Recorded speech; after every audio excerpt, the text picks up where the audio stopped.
Dernier jour de l'année, tout le monde regarde la pendule pour accueillir, avec impatience, la nouvelle année. L'heure est à la fête bien sûr, mais aussi à la rétrospective, le moment de se rappeler ce qui s'est passé de bien et ce qui a manqué aussi. Approchant de la fin de ce voyage, au sein de l'hiver, il est temps aussi pour moi de lisser certaines lacunes. Cet hiver a été chaud, beaucoup trop chaud, même si parfois les températures sont descendues, il était alors bien déraisonnable de penser que nous allions atteindre le climax de la météo hivernale. Même si on s'est approché d'en avoir l'espace d'une journée, la neige a manqué cet hiver.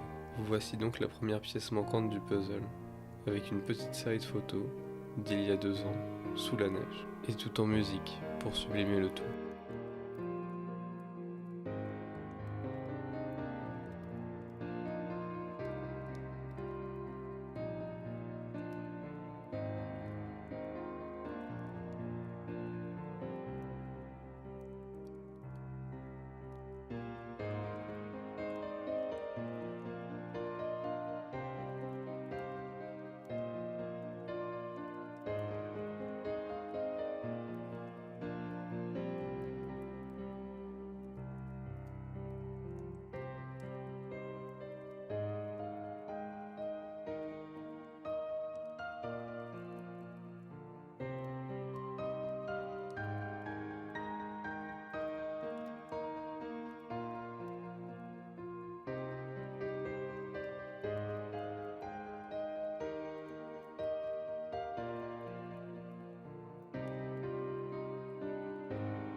La seconde pièce à retrouver est un oiseau. Malgré le fait qu'on le voit extrêmement rarement et qu'il est si discret et rapide, je n'ai d'ailleurs des photos que d'un seul individu, il est incontournable.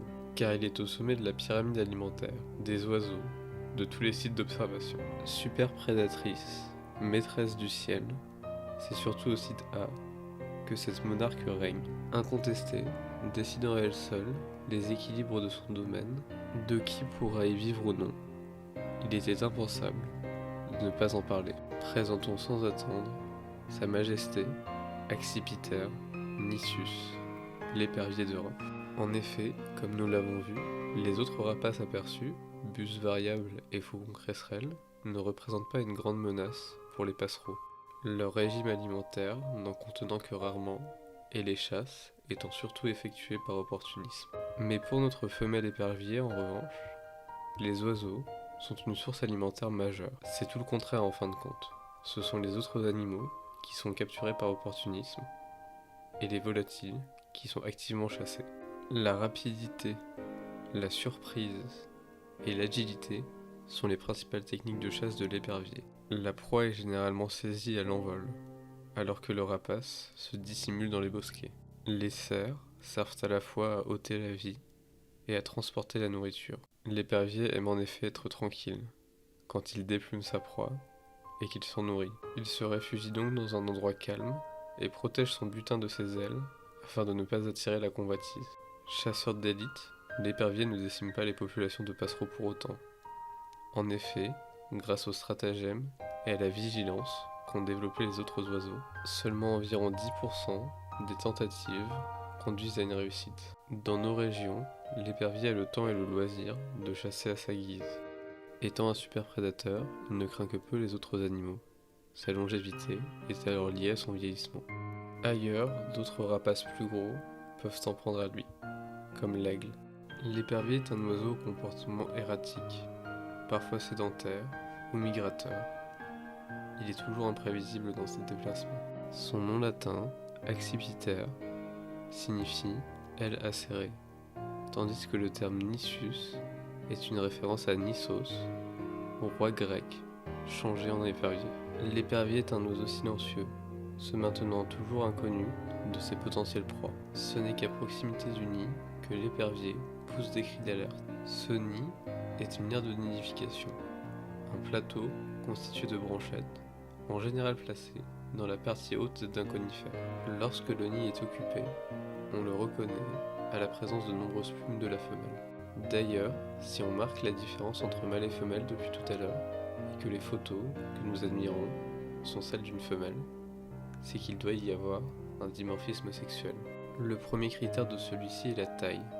Les femelles sont beaucoup plus grandes. Le second est la couleur. Le mâle est gris sur le dessus et rayé de roux sur le dessous, alors que la femelle, aussi bien pour les rayures que pour le haut du plumage, est brune. C'est donc bien une impératrice au sommet du site A. Et bien souvent, quand tous les oiseaux s'envolent, en l'absence totale de son et de mouvement, c'est que son ombre royale vient de passer au-dessus du jardin. Et voilà pour les parties manquantes du récit. Plus qu'à narrer une dernière histoire et à faire le point avant de refermer le livre. Allez, je retourne compter les secondes en attendant la nouvelle année, en vous souhaitant bien sûr une joyeuse Saint-Sylvestre.